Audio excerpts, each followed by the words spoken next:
Buenas tardes amigos, ¿cómo están? Bienvenidos a RG en Vivo. Tenemos muchísima información para compartir con todos ustedes. Vamos a empezar hablando sobre la violencia hacia la mujer, porque en Paraguay al menos 3 mujeres, 3 de cada 10 mujeres paraguayas son víctimas de violencia por el simple hecho de ser mujeres.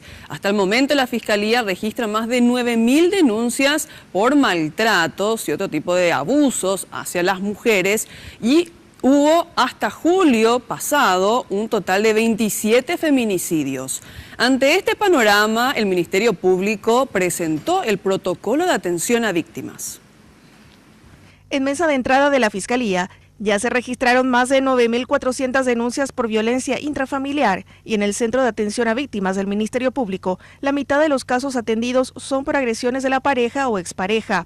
En muchos casos, la falta de pronta justicia hizo que la situación derive en la muerte de la víctima. Para evitar esto, fue establecido un nuevo protocolo de atención.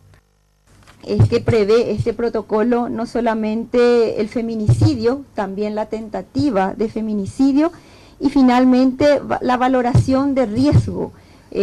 Presenta una guía y con indicadores que tiene que llenar las distintas instituciones responsables para poder medir de alguna manera, valorar el riesgo que se encuentra una víctima de violencia. Desde la Fiscalía también piden a las víctimas de este tipo de hechos denunciarlos desde el primer momento y mantenerse firmes en su versión.